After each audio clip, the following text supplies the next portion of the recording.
Shalom, selamat hari Minggu bagi kita semua. Untuk memulai ibadah kita pada pagi hari ini, sebelum kita masuk ke acara kebaktian, kita berdoa dalam hati kita masing-masing saat teduh dimulai.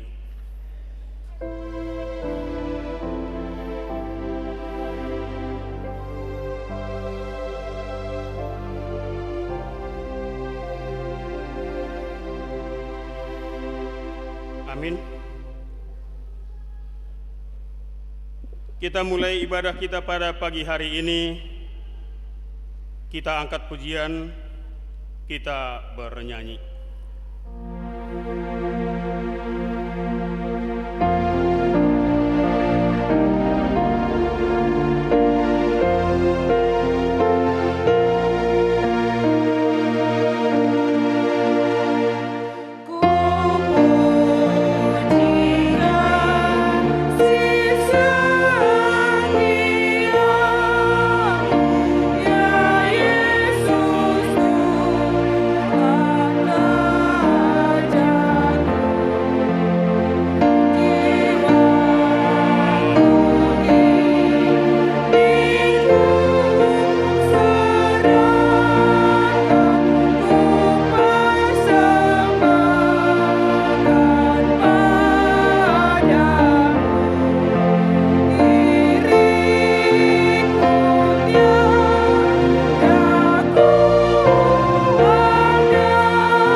Dalam nama Allah Bapa dan nama anaknya Tuhan Yesus Kristus dan nama Roh Kudus yang menciptakan langit dan bumi.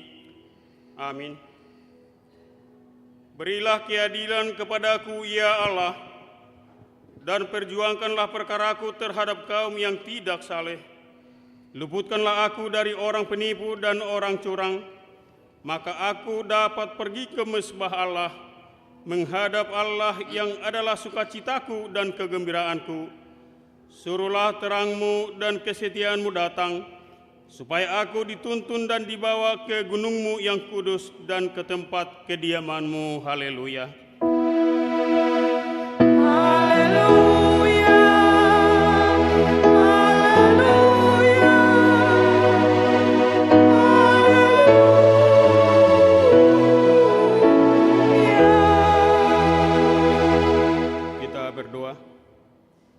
Ya Bapa kami yang di surga, Engkau telah mengutus anak-Mu Tuhan Yesus Kristus ke dunia ini untuk membinasakan iblis. Sadarkanlah dan ingatkanlah kami dengan Roh Kudus, agar kami jangan terlena dalam dosa, tetapi kami hidup dalam damai, sampai kami masuk ke dalam kehidupan kekal, karena Yesus Kristus Tuhan kami. Amin.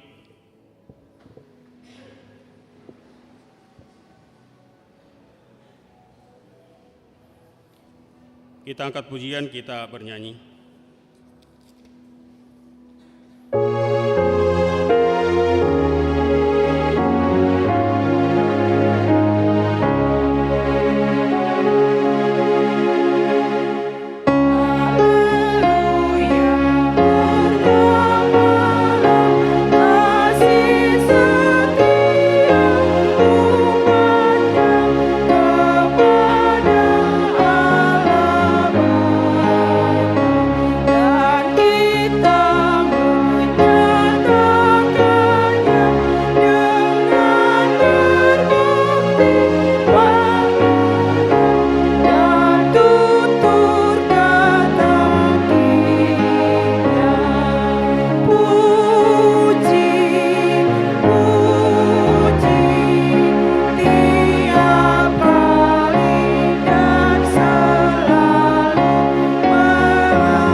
Dengarkanlah hukum Tuhan, hukum Taurat pada minggu kita hari ini yang terambil dari Yohanes 14 ayatnya yang ke-21.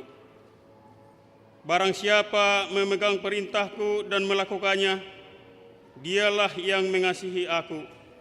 Dan barang siapa mengasihi aku, ia akan dikasihi oleh Bapakku, dan aku pun akan mengasihi dia dan akan menyatakan diriku kepadanya.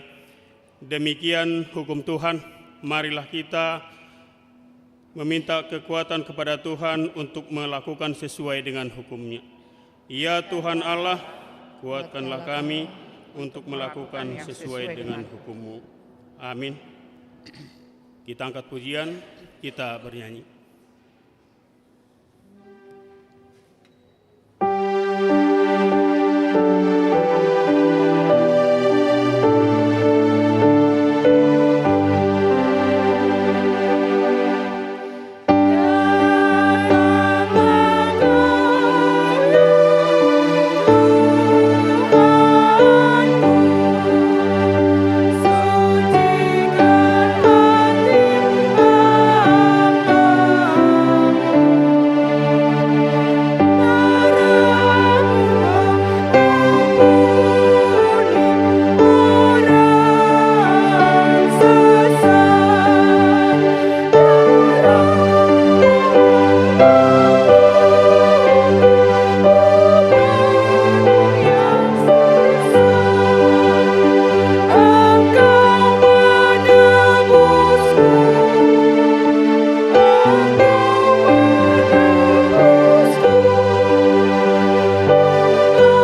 Marilah kita merendahkan diri untuk mengaku dosa kita.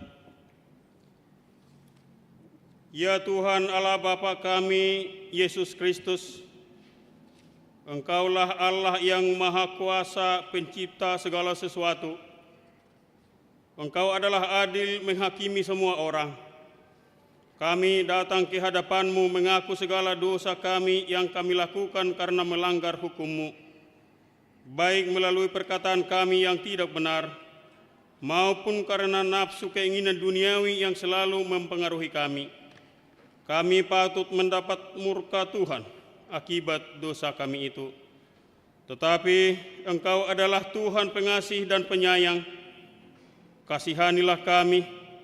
Ampunilah segala dosa-dosa dan kesalahan kami di dalam Anak-Mu Tuhan Yesus Kristus. Karuniakanlah kami Roh Kudus, agar kami setia mengikuti Engkau di dalam kebenaran dan kekudusan, dan memperoleh hidup yang kekal yang Tuhan janjikan bagi setiap orang yang percaya kepada-Mu, Yesus Kristus dan Juru Selamat kami. Janji Tuhan tentang pengampunan dosa kita. Demikian firman Tuhan. Tetapi Engkau memberati aku dengan dosamu. Engkau menyusahi aku dengan kesalahanmu.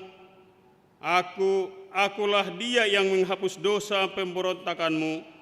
Oleh karena aku sendiri dan aku tidak mengingat-ingat dosamu. Kemuliaan bagi Allah di tempat yang maha tinggi. Amin.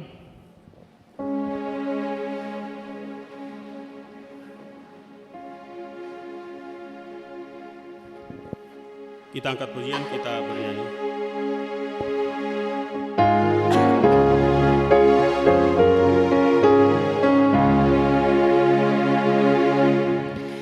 Ya Tuhan, berikanlah sabda-Mu.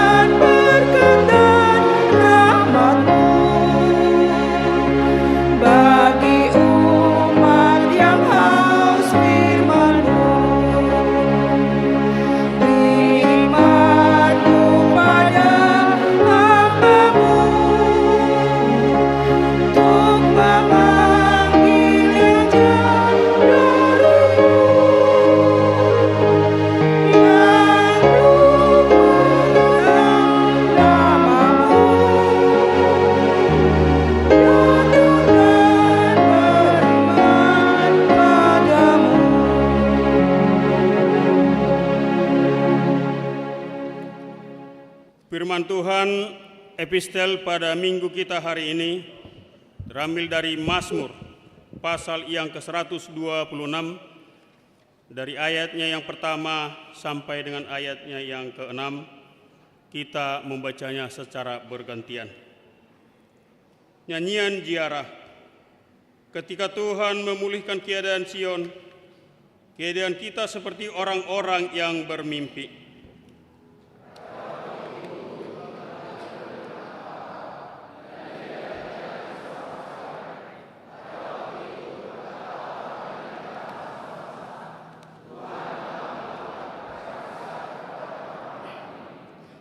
Tuhan telah melakukan perkara besar kepada kita, maka kita bersukacita.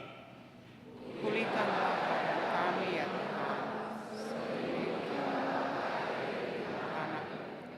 Orang-orang yang menabur dengan mencucurkan air mata akan menuai dengan bersorak-sorai. Kita sama-sama di ayatnya yang ke-6.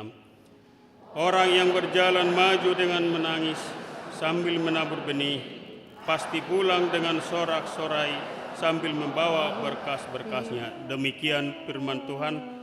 Berbahagialah orang yang mendengarkan firman Allah serta memeliharanya. Amin.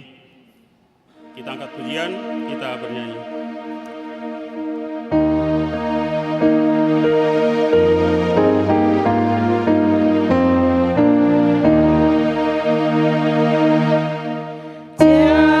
Jadikan kami pemenang.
marilah kita bersama-sama mengaku iman kepercayaan kita, sebagaimana teman-teman seiman di seluruh dunia, kita bersama-sama mengucapkannya.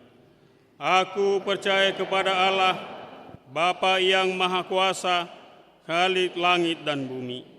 Aku percaya kepada Yesus Kristus, Anaknya yang tunggal Tuhan kita, yang dikandung daripada Roh Kudus, lahir dari anak darah Maria, yang menderita sengsara di bawah pemerintahan Pontius Pilatus, disalibkan, mati dan dikuburkan, yang turun ke dalam kerajaan maut, pada hari yang ketiga bangkit pula dari antara orang mati, naik ke surga, duduk di sebelah kanan Allah, Bapa yang Maha Kuasa. Dari sana akan datang kelak untuk menghakimi orang yang hidup dan yang mati. Aku percaya kepada Roh Kudus dan adanya satu gereja yang kudus, persekutuan orang kudus, pengampunan dosa, kebangkitan daging, dan hidup yang kekal. Amin.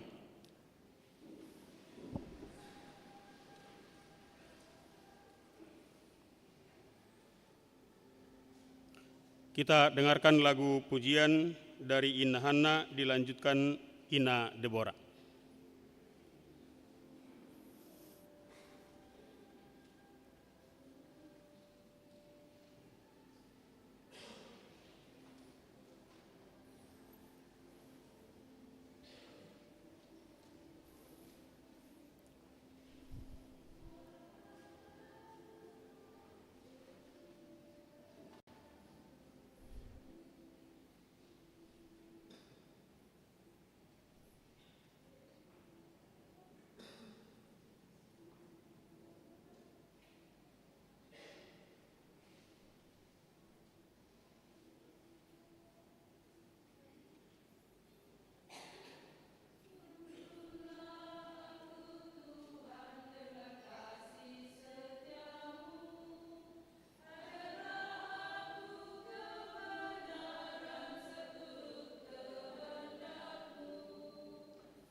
Kita dengarkan warta jemaat kita pada minggu ini.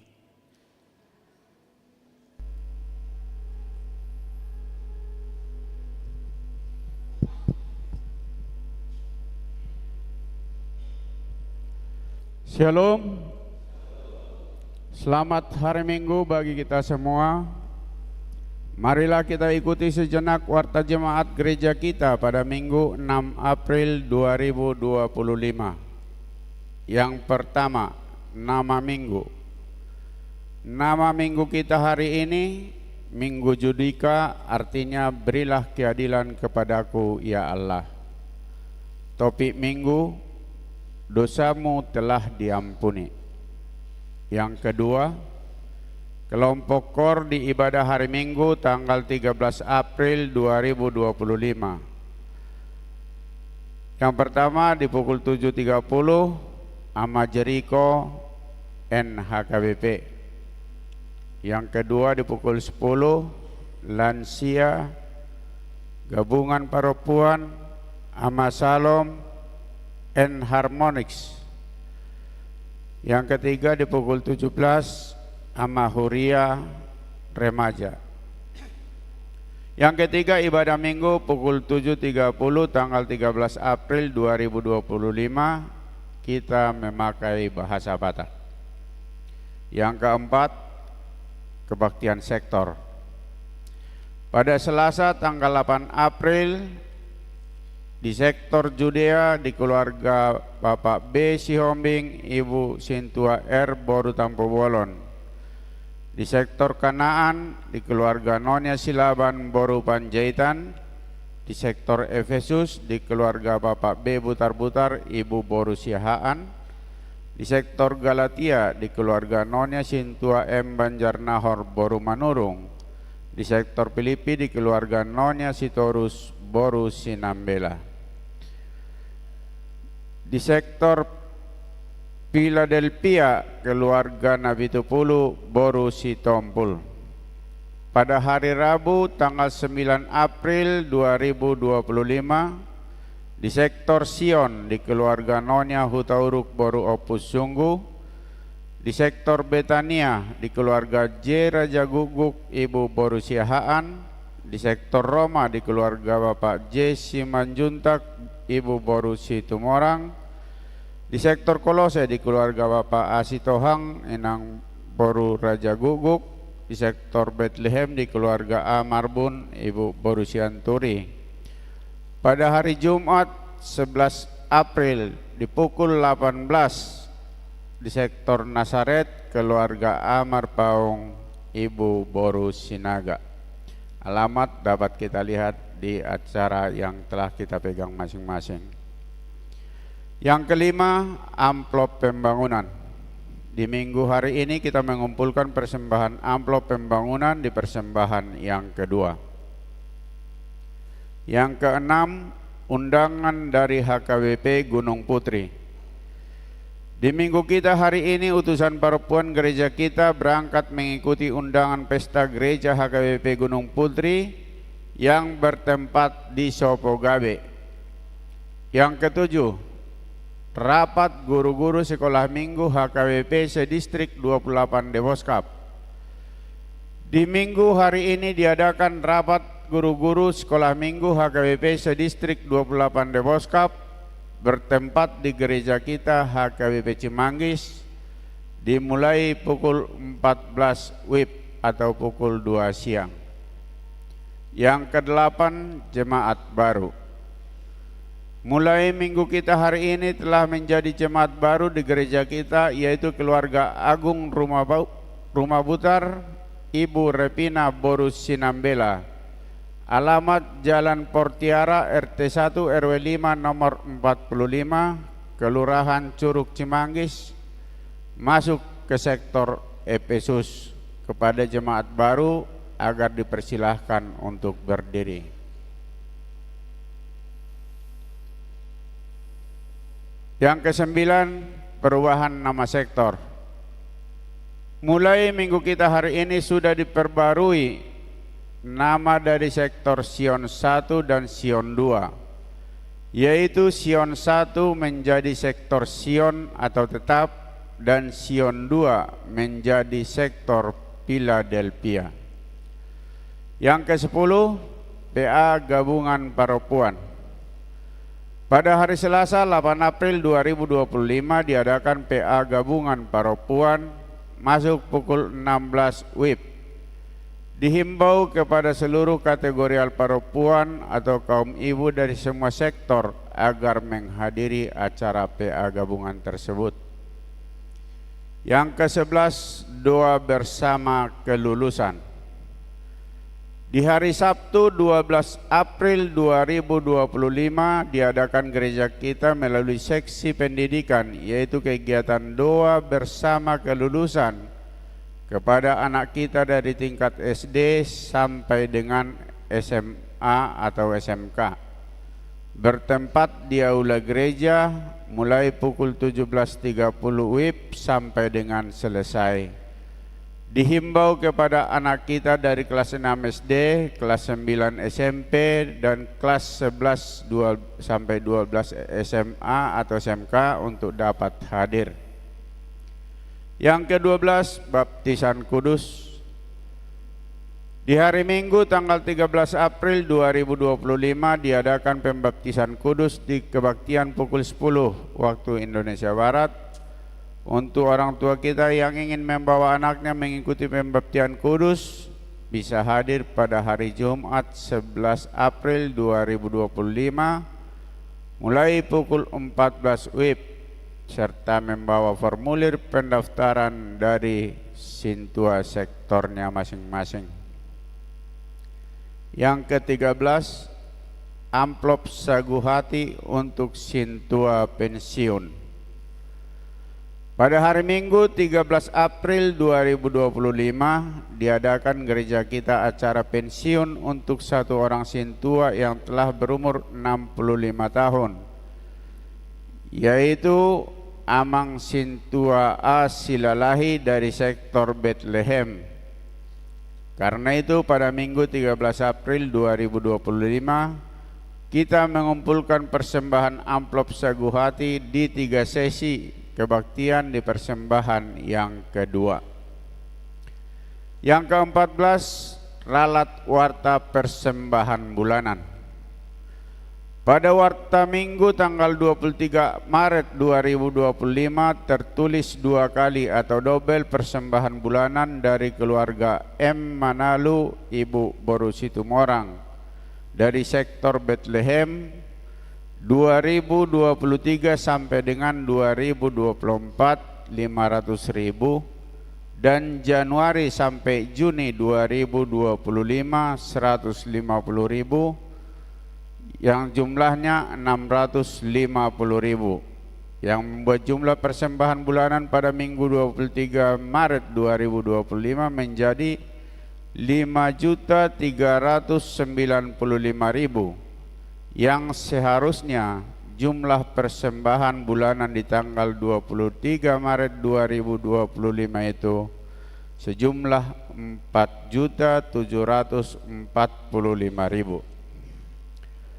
Yang ke-15, jumlah jemaat yang mengikuti ibadah pada tanggal 30 Maret 2025 891 orang. Yang ke-16, jemaat yang berulang tahun. Ulang tahun kelahiran 51 orang, ulang tahun pernikahan 1 kepala keluarga. Pendeta dan semua majelis HKBP Cimanggis menyampaikan selamat ulang tahun kelahiran dan pernikahan pada periode 7 sampai dengan 13 April 2025. Firman Tuhan yang menyempurnakan sukacita mereka tertulis di Yohanes pasal 15 ayat yang ke-7. Jikalau kamu tinggal di dalam aku dan firmanku tinggal di dalam kamu, mintalah apa saja yang kamu kehendaki dan kamu akan menerimanya. Yang ke-17, iuran diakoni sosial.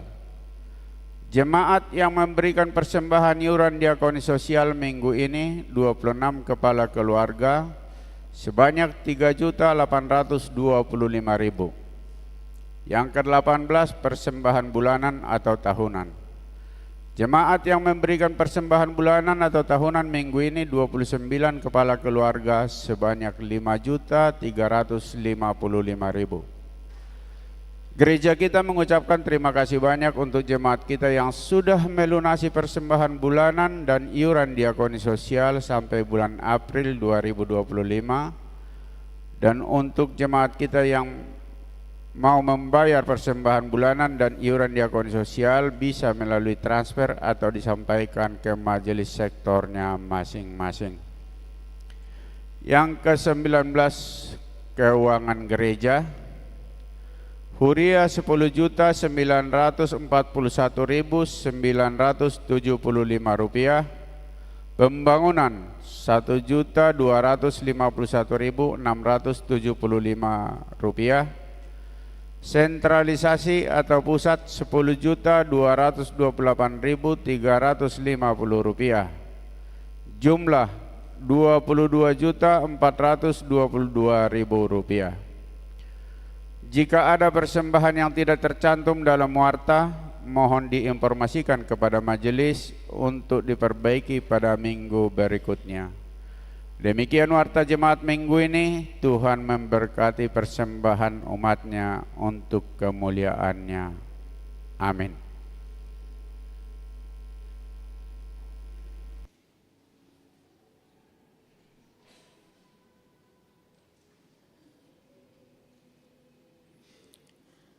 Kita dengarkan lagu pujian dari Ama Shalom.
Kita angkat pujian, kita bernyanyi sambil mengumpulkan persembahan 1A dan 1B.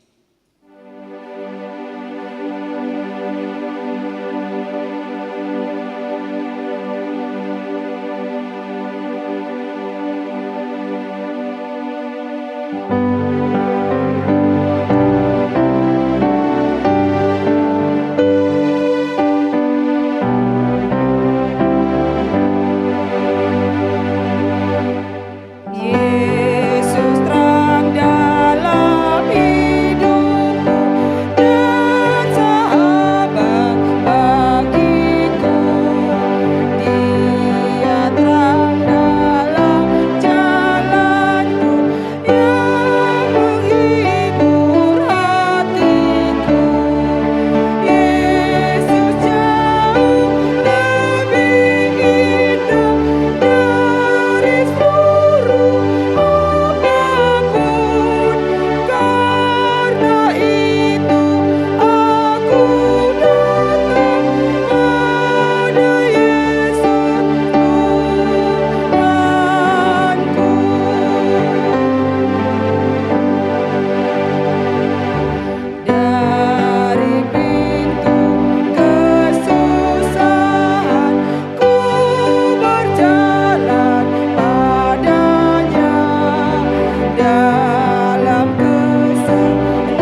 damai sejahtera Allah yang melampaui segala akal, itulah kiranya yang memelihara hati dan pikiranmu di dalam Kristus Yesus Tuhan kita. Amin. Jemaat yang dikasihi Kristus, terimalah firman Tuhan yang dialaskan dalam Injil Lukas pasal 7 ayat 41 sampai dengan ayat 50. Begini firman-Nya. Ada dua orang yang berhutang kepada seorang pelepas uang. Yang seorang berhutang 500 dinar, yang lain 50. Karena mereka tidak sanggup membayar, maka ia menghapuskan hutang kedua orang itu. Siapakah di antara mereka yang akan terlebih mengasihi dia? Jawab Simon, aku kira dia yang paling banyak dihapuskan hutangnya. Kata Yesus kepadanya, betul pendapatmu itu. Dan sambil berpaling kepada perempuan itu, ia berkata kepada Simon, engkau lihat perempuan ini? Aku masuk ke rumahmu, namun engkau tidak memberikan aku air untuk membasuh kakiku. Tetapi dia membasuhi kakiku dengan air mata dan menyekanya dengan rambutnya. Engkau tidak mencium aku, tetapi sejak aku masuk, ia tiada henti-hentinya mencium kakiku. Engkau tidak meminyaki kepalaku dengan minyak, tetapi dia meminyaki kakiku dengan minyak wangi. Sebab itu aku berkata kepadamu, dosanya yang banyak itu telah diampuni, sebab ia telah banyak berbuat kasih. Tetapi orang yang sedikit diampuni, sedikit juga ia berbuat kasih. Lalu ia berkata kepada perempuan itu, dosamu telah diampuni. Dan mereka yang duduk makan bersama dia berpikir dalam hati mereka, siapakah ia ini sehingga ia dapat mengampuni dosa? Tetapi Yesus berkata kepada perempuan itu, imanmu telah menyelamatkan engkau, pergilah dengan selamat. Sampai di sana pembacaan firman Tuhan. Jemaat yang dikasihi oleh Tuhan Yesus Kristus, bayangkan Anda tenggelam. Dada terasa sesak karena sudah kehabisan udara. Lalu tiba-tiba ada orang yang menolong mengangkat Anda dari air. Bagaimana rasanya? Plong, lega. Kita seperti terlewatkan atau terselamatkan dari suatu kematian. Begitulah rasa yang dirasakan oleh seorang perempuan berdosa dalam teks ini. Di saat Tuhan Yesus berkata kepadanya, dosamu telah diampuni, imanmu telah menyelamatkan engkau, pergilah dengan selamat. Bapak Ibu saudara-saudari yang dikasihi Kristus, kisah ini terjadi di rumah seorang bernama Simon. Dia adalah seorang Farisi. Simon entah kenapa, entah tujuannya apa, dia mengundang Yesus makan di rumahnya. Kita tahu bagaimana orang Farisi dengan Tuhan Yesus. Mereka tidak suka, mereka tidak senang. Tapi ada kemungkinan yang menjadi alasan kenapa Simon mengundang Yesus untuk makan di rumahnya. Kemungkinan si Simon merasa kagum dengan Yesus yang namanya sudah mulai masyhur pada saat itu, sudah mulai dikenal banyak orang. Tapi kemungkinan yang lain, jangan-jangan Simon hendak menguji Yesus, maka dia mengundang Yesus ke rumahnya hendak mencobai Tuhan Yesus. Saya sebut entah apa tujuannya yang jelas, karena Alkitab tidak mencatat secara spesifik apa tujuan dari Simon untuk mengundang Yesus makan bersama di rumahnya. Namun pada saat mereka makan itulah kisah yang lebih penting hendak dikabarkan, bukan tujuan dari Simon lagi, tapi peristiwa yang ada pada saat mereka makan, yaitu datangnya seorang perempuan yang terkenal sebagai seorang berdosa. Bapak Ibu ini sangat prihatin. Ada orang yang sangat terkenal sebagai orang berdosa. Daud musia kamu ate, unang kita dahala kamu ala nih dosa. Jadi paropuanon ditada dia terkenal karena dosa-dosa. Tanpa mau menghakimi dia, tapi yang jelas disebutkan seorang perempuan yang sudah terkenal sebagai orang berdosa datang ke perjamuan itu. Dia datang ke perjamuan di rumah Simon dan dia langsung mendekat ke belakang kaki Yesus, di kaki Yesus. Jadi kalau kita melihat kebiasaan orang Yahudi bertamu, tamunya itu bukan duduk di kursi di sofa seperti yang kita alami saat ini, tapi biasanya hanya ada satu bantal. Maka mereka biasanya bertumpu di tangan kirinya ini tiduran, kira-kira begitu, tiduran. Jadi mereka di bantal itu tiduran ke sebelah kiri. Maka si perempuan ini datang dari belakang kaki Yesus dan disebutkan dia menangis sejadi-jadinya, yang mungkin mengakibatkan kaki Yesus itu menjadi basah. Dan secara spontan dia lepas kerudungnya, dia keluarkan rambutnya, lalu dia seka air matanya yang di kaki Yesus itu dengan rambutnya. Tidak cukup sampai di situ. Biasa seorang perempuan membawa botol kecil, isinya adalah minyak wangi-wangian, lalu dia tuang itu minyak wangi ke kaki Yesus, dan disebut dia tidak henti-hentinya mencium kaki Yesus sejak dia masuk ke ruangan itu. Inilah peristiwa yang menjadi inti pemberitaannya. Seorang perempuan berdosa datang kepada Yesus, membasuh kaki Yesus, meminyaki kaki Yesus, menyekanya dengan rambutnya dan mencium kaki Yesus. Dan Yesus tidak apa-apa. Dia biasa saja. Dia tidak menghentikan, dia tidak melarang, bahkan dia tidak mengusir. Di sisi yang lain, Simon seorang Farisi, hatinya mulai tidak tenang dan gelisah. Dia berpikir kalau ini benar-benar nabi, harusnya dia tahu perempuan yang mendekat itu adalah seorang berdosa. Seorang Yahudi tulen tidak boleh bersentuhan dengan perempuan secara bebas dan seorang perempuan berdosa. Maka di satu sisi Yesus terbuka dengan perempuan berdosa ini, di sisi yang lain ada seorang Simon yang gelisah, yang berpikir dan bahkan meragukan kenabian Tuhan Yesus Kristus. Pada saat itulah kita dapat menyimpulkan bahwa sikap yang telah ditunjukkan Tuhan Yesus itu, dia hendak menggambarkan bahwa sesungguhnya kasih Tuhan tidak terbatas. Seberapa besar pun dosa seseorang, seberapa jahat pun seseorang, kalau dia mau datang kepada Yesus, kasih Tuhan tidak terbatas oleh apapun. Tuhan selalu menyediakan pengampunan bagi siapapun pendosa yang mau datang kepadanya.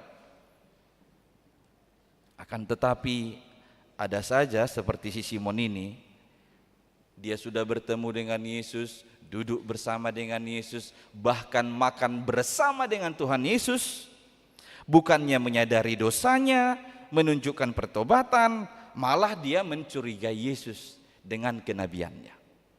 Ada banyak orang datang bersekutu, datang beribadah, dia mendekatkan dirinya katanya dengan Tuhan, tapi bukan untuk menyadari dirinya dan dosa-dosanya, bukan untuk menunjukkan sebuah pertobatan, tapi mencari kesalahan orang lain atau untuk menghakimi orang lain. Itu Simon. Yesus tahu apa yang ada di dalam hati Simon. Yesus tahu persis apa yang dipikirkan oleh Simon. Itu sebabnya ayat 41-42 itu perkataan Yesus ke Simon. Dia buat sebuah perumpamaan. Di situ dikatakan ada dua orang yang berhutang kepada seorang pelepas uang.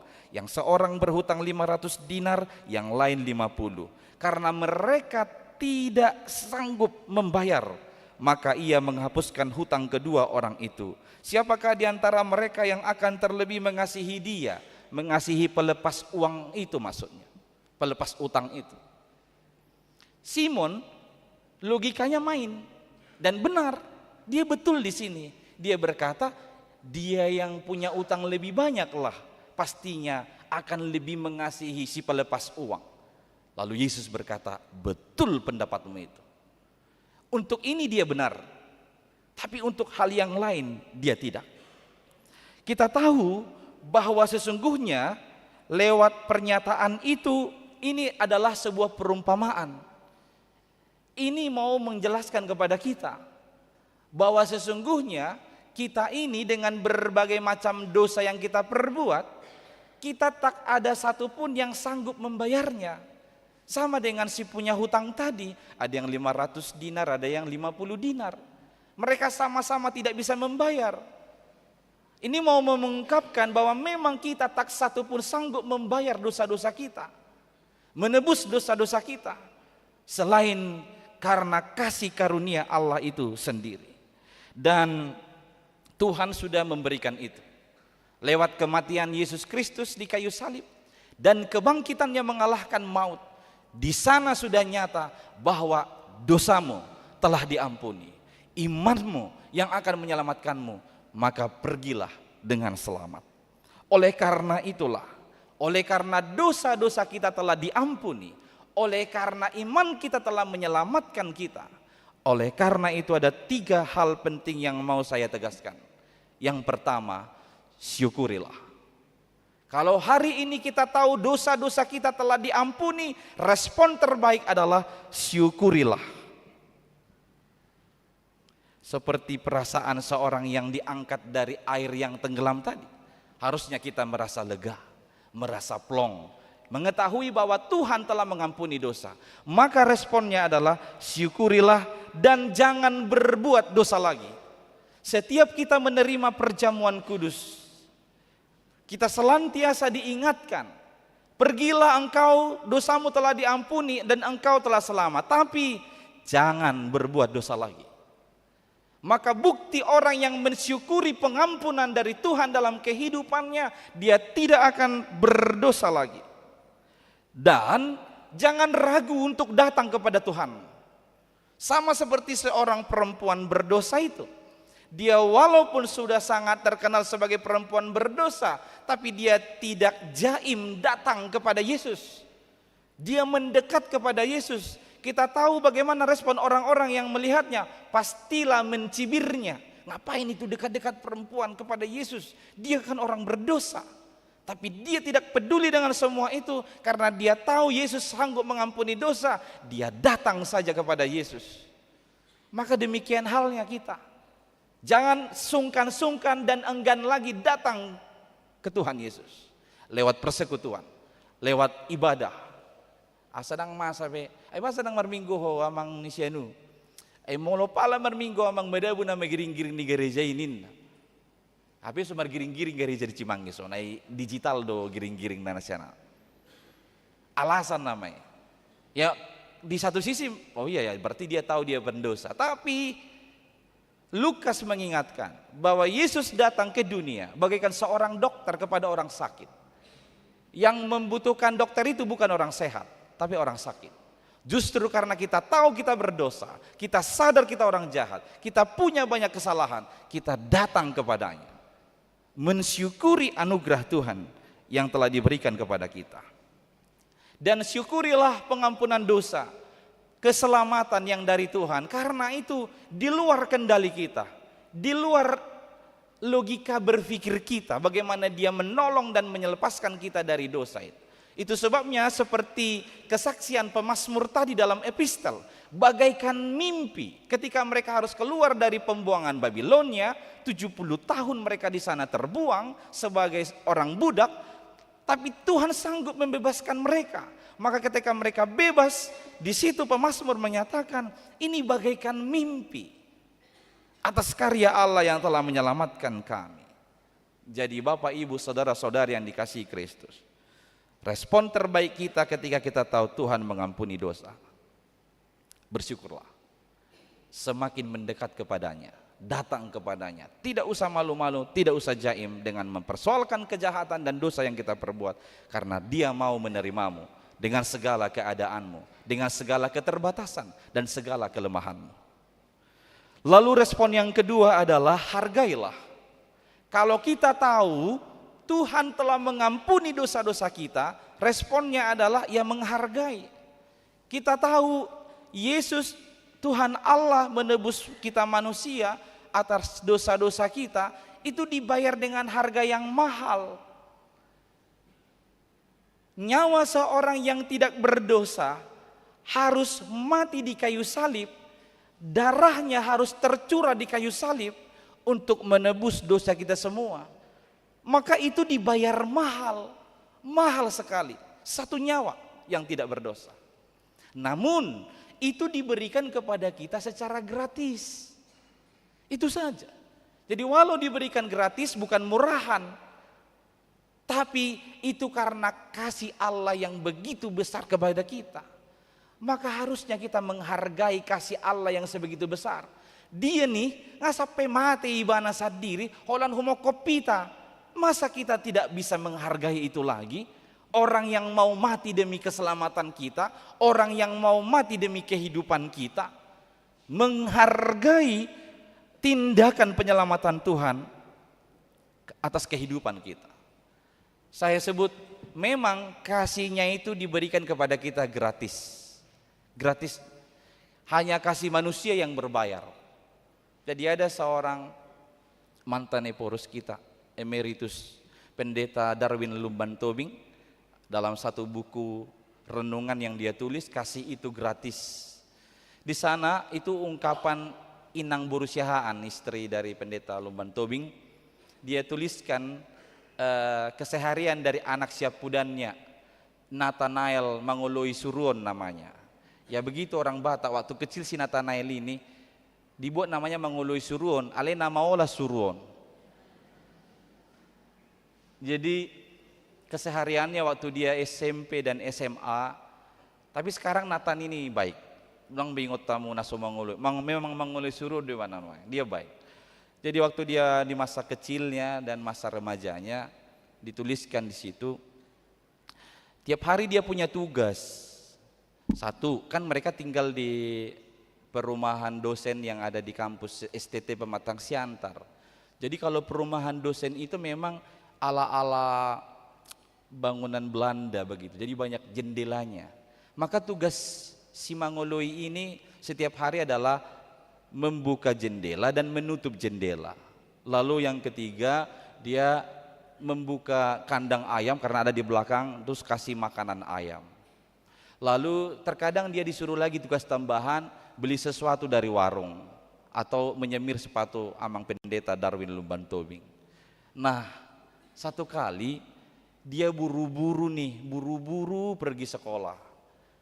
Dia rajin menulisi unek-unek di dalam dirinya, hatinya ini, di dalam kertas diary dia. Tapi dia terlambat bangun, akhirnya buru-buru langsung lari pergi sekolah. Tibalah saatnya Inang Borusiahaan merapikan kamar tidurnya. Ditemukanlah itu buku diary itu, kertas diarinya itu, kertas yang dia tuliskan unek-uneknya. Lalu Inang itu membacanya, dia menangis membacanya karena isinya harusnya mereka tahu berapa mereka harus bayar sekali menyuruh aku. Membuka dan menutup jendela setiap hari 10.000. Dia buat nilainya. Disuruh mama ke warung 10.000. Memberi ayam makan 10.000. Menyemir sepatu papa 10.000. Demikian didaftarkan dia. Total sekali nyuruh satu hari 150.000 dari orang yang disakiti. Titik ini mana? Tangis doi nangi majaha. Si Natal Mangoloi Suruon sudah sampai sekolah. Dia teringat nih, mate mau tinggal harotasu tak kusipan narohana. Kalau mula bel, makuling bel sekolah, dia lari buru-buru pulang. Tujuan pertama adalah kamar. Dia lihat di kamar, mati udah bersih, rapi tempat tidur, kertasnya nggak ada lagi pikirnya, tapi dia langsung di bawah bantal. Dia buka itu bantal, oh kertasnya ada. Dia ambil, lah kok beda, tapi dibacanya. Dia baca. Untuk anakku yang kukasihi, Nathanael mangoloi suruon. Aku ayahmu dan ibumu, mengasihimu gratis. Kami membelimu susu mulai dari anak-anak gratis. Kami harus terhalang tidurnya dengan nyenyak karena kau bangun tengah malam gratis. Kami beli mainanmu selama kau anak-anak gratis.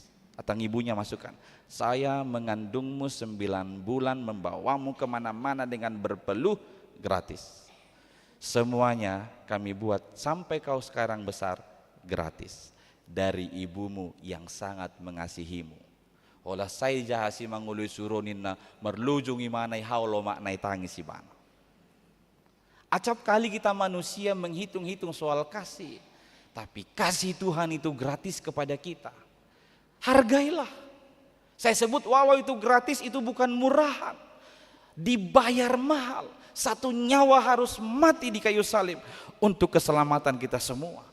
Perempuan yang datang ke rumah Simon, dia benar-benar menghargai Yesus Kristus dengan pengampunan dosanya. Itu sebabnya dia tidak peduli air matanya yang membasuh kaki Yesus, lalu rambutnya yang menjadi mahkota perempuan itu yang dia buat menyekanya. Minyak wangi-wangian yang dibawanya dia tuangkan ke kaki Yesus, dan tak henti-hentinya dia mencium kaki Yesus. Itu adalah bukti konkret bagaimana dia menghargai pengampunan yang telah diberikan Tuhan Yesus kepadanya.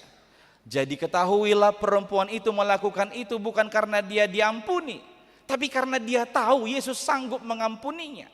Dan memang kita harus tahu bahwa kita diampuni bukan karena perbuatan baik kita supaya tidak salah nanti. Jangan kita menganggap karena dia buat begitu lalu Tuhan mengampuninya, bukan. Kita diselamatkan, diampuni bukan karena perbuatan baik kita, bukan karena kesalehan kita, semata-mata hanya karena kasih Allah yang gratis tadi. Hargailah pengorbanan Tuhan. Karena pengampunan ini kita terima adalah sebagai sola gratia, hanya karena anugerah semata itu disampaikan kepada kita. Dan cara menghargai pengampunan ini, berilah yang terbaik yang ada padamu. Yang ada padamu, tidak usah kau bebankan dengan apa yang tidak ada padamu. Ibarat kau memberi syukur, yang ada padamu yang kau syukuri. Tidak usah terpaksa dengan hal yang tidak kau sanggup untuk berikan, karena kau akan bersungut-sungut. Kalau ada persembahan, di HKBP banyak kali persembahan, mana yang bisa kau beri, itu aja berikan. Tidak usah kau bersungut-sungut dengan apa yang tidak kau sanggup. Malu lah, ngapain malu? Apa yang bisa saya syukuri, itu yang saya syukuri. Jadi demikian kita semakin menunjukkan bagaimana menghargai pengorbanan, perbuatan Tuhan yang besar dalam kehidupan kita. Lalu yang ketiga, ini yang terakhir. Respon kita atas pengampunan dosa adalah hidupilah. Menghidupi pengampunan dosa. Dosamu telah diampuni, ya mari kita hidupi. Kita harus punya satu pemahaman, dosaku telah diampuni. Maka kalau dosaku sudah diampuni, aku akan bertindak, berlaku seperti orang-orang yang tidak berdosa. Artinya hidup orang-orang yang telah hidup di dalam kebenaran. Sehingga kalau ada cobaan, ada godaan untuk melakukan dosa kembali, kita punya kekuatan, kita punya senjata. Pedang kita adalah firman Tuhan. Jadi cara menghidupi pengampunan dosa, ya peganglah pedangmu, firman Tuhan. Karena hanya firman Tuhan yang bisa kita pakai sebagai senjata kita untuk mengalahkan serangan si iblis. Kita ingat Yesus Kristus ketika dia dicobai di padang gurun setelah berpuasa 40 hari 40 malam. 3 kali Tuhan Yesus dicobai, dan 3 kali pula Yesus melawan iblis itu memakai pedang firman Tuhan. Ketika Yesus berkata, ada tertulis, ada tertulis, ada tertulis. Maka hidupilah pengampunan yang sudah diberikan Tuhan ini dengan senantiasa memegang teguh firman Tuhan. Dan satu hal lagi di nomor 3 ini, menghidupi pengampunan itu, ya marilah orang-orang yang senantiasa mau mengampuni orang lain di sekeliling kita. Karena saya sudah diampuni, maka sudah menjadi tanggung jawab saya harusnya mengampuni siapapun di sekeliling saya. Kalau orang-orang yang senantiasa merindukan pengampunan ini, dia akan senantiasa menyalurkan pengampunan juga kepada orang lain. Inilah orang-orang yang suka damai di tengah-tengah kehidupannya. Jadi dia tidak suka berselisih dengan orang lain atau bahkan menghancurkan kelompok atau orang lain hanya karena ketidaksukaan atau ketidaksenangan. Jangan sampai kita masuk di level orang-orang ya udahlah songon napature surgoi ngayahu pa buat tuhamu marbadai sahuria bula 2. Dung bula 2 nasida saya ada mai gereja saya ada di parlape-lapean. Roma nai parlape-lapean on. Manang boha pe ceritana unang pola masuk be kita bergabung dok nasidain. Dungi diskusi malaki boha do tutuaten. Bolehlah kita tidak gabung lagi dan kita bangun satu gereja yang baru. Tapi kalau kita bangun gereja yang baru kita tidak diterima di Resort Cimanggis gimana? Tang pemimpinnya bilang ya nggak masalah kita bangun resort sendiri. Lalu ada yang lain bertanya, oke lah kita bangun resort sendiri. Kalau tidak diterima di Hatopan, HKBP atau di distrik gimana? Dia jawab lagi, kita bangun gereja kita dan Hatopan kita sendiri. Lalu ada seorang tua, dia bilang, mana johita puang, unang itu mohok niata tata bain. Bodoh tak bangun huria, tak bangun resort, tak bangun distrik, tak bangun Hatopan manang kantor pusat. Bohaman nomor soi jalo Tuhan itai surgoi ninna. Ay namaul may pikir ho yamang tua, tabay surgo tasadiri na bang. Napeting dang merdung do tahan. Lalu di mana buah-buah pengampunannya? Orang-orang yang menghidupi pengampunan harusnya juga mengampuni orang lain di sekelilingnya. Amin. Kita berdoa. Terima kasih ya Tuhan Allah atas kabar baik yang Engkau anugerahkan bagi kami pada minggu hari ini. Engkau adalah Allah yang penuh kasih dan anugerah. Dosa-dosa kami telah Engkau ampuni. Inilah yang melayakkan kami datang ke hadirat-Mu. Dan biarlah kami merespon anugerah ini dengan rasa syukur. Kami menghargainya dan kami senantiasa mau menghidupinya. Firman-Mu itulah yang menjadi peneguhan bagi kami. Itulah yang menjadi pedang bagi kami untuk melawan kuasa-kuasa iblis yang hendak menjerumuskan kami masuk lagi ke dalam dosa yang sama. Ya Tuhan, kiranya Roh Kudus-Mu meneguhkan janji pengampunan ini dan membuat kami terhibur dalam menjalani hidup ini. Ya Tuhan Allah, kami mau berserah atas segala perjalanan kehidupan kami dan kehidupan umat-Mu ini. Apapun yang telah kami lalui dan yang masih kami akan lalui pada hari-hari yang akan datang, kiranya Engkau senantiasa mengingatkan kami. Kami adalah orang-orang yang telah diampuni. Dosa-dosa kami telah diampuni. Dan oleh karena iman kami telah memperoleh keselamatan. Biarlah itu dapat kami aplikasikan dalam kehidupan dan aktivitas kami pribadi lepas pribadi. Berkatilah umat-Mu ini. Jauhkan dari sakit penyakit. Jauhi dari segala mara bahaya. Berkati di pekerjaan, usaha mereka. Biarlah mereka mendapatkan rezeki atas segala pekerjaan dan usaha umat-Mu ini. Cukupkanlah segala sesuatu yang mereka perlu. Kami tahu Engkau adalah Tuhan Allah yang menjadi gembala yang baik bagi kami. Maka peliharalah, gembalakanlah umat-Mu ini mulai dari anak-anak hingga orang tua menjalani kehidupan mereka. Ya Tuhan Allah, kami mau menjalani hidup ini bersama-Mu. Ampunilah kami akan segala dosa pelanggaran kami, supaya kami semakin layak untuk menerima anugerah-Mu. Hanya di dalam nama anak-Mu Yesus Kristus, dengarkanlah doa permohonan kami ini. Amin. Kita bernyanyi sembari menyerahkan persembahan yang kedua dan amplop pembangunan.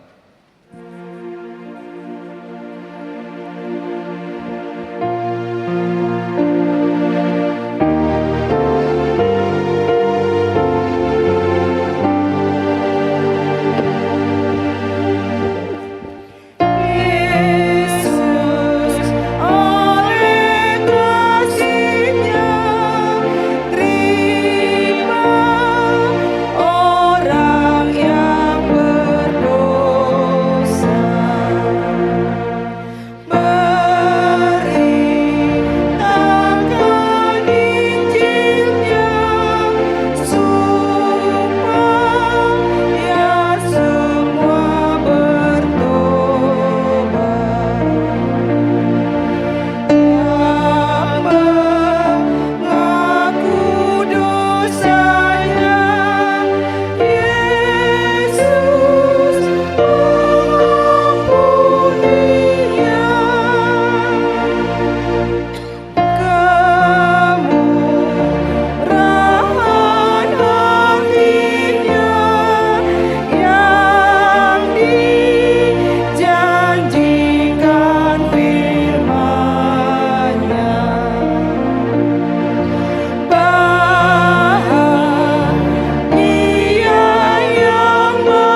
berdoa untuk menyerahkan persembahan kita kepada Tuhan.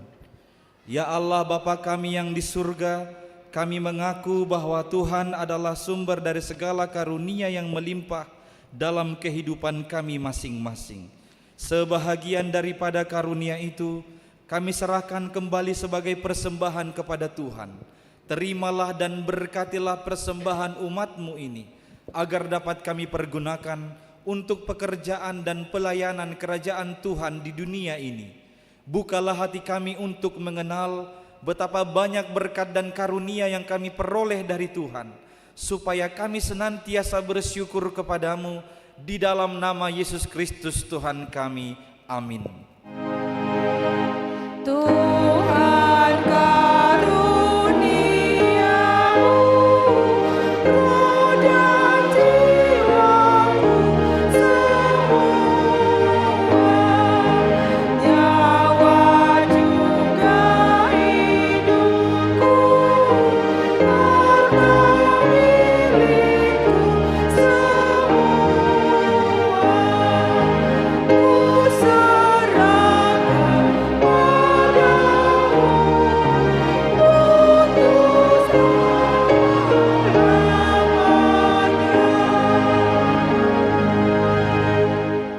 Bapa kami yang di surga, dikuduskanlah namamu, datanglah kerajaanmu, jadilah kehendakmu di bumi seperti di surga.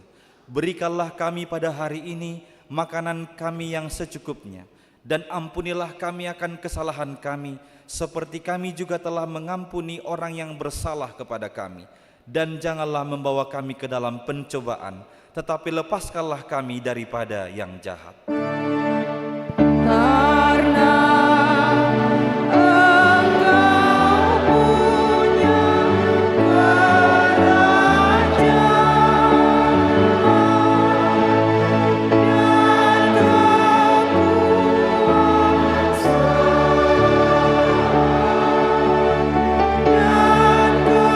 kemuliaan sampai selama-lamanya.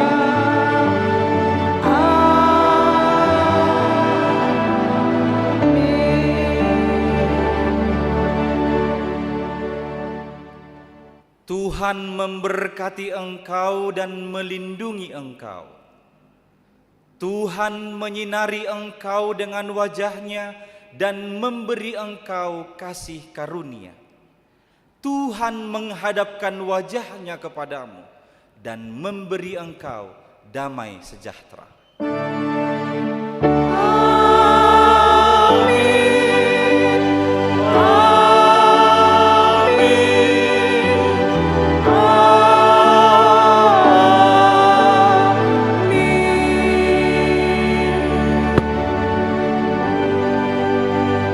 Shalom, selamat hari Minggu bagi kita semua.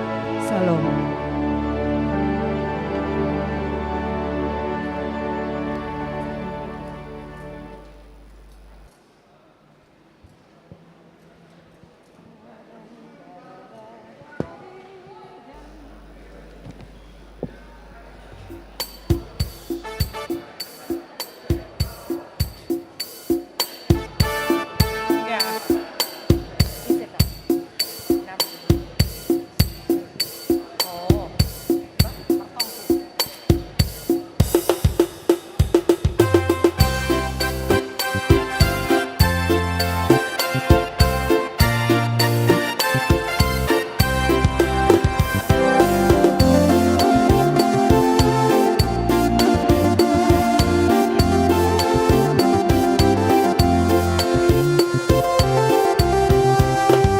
Bagimu ada keselamatan, jadikan itu milikmu, dan juga kebahagiaan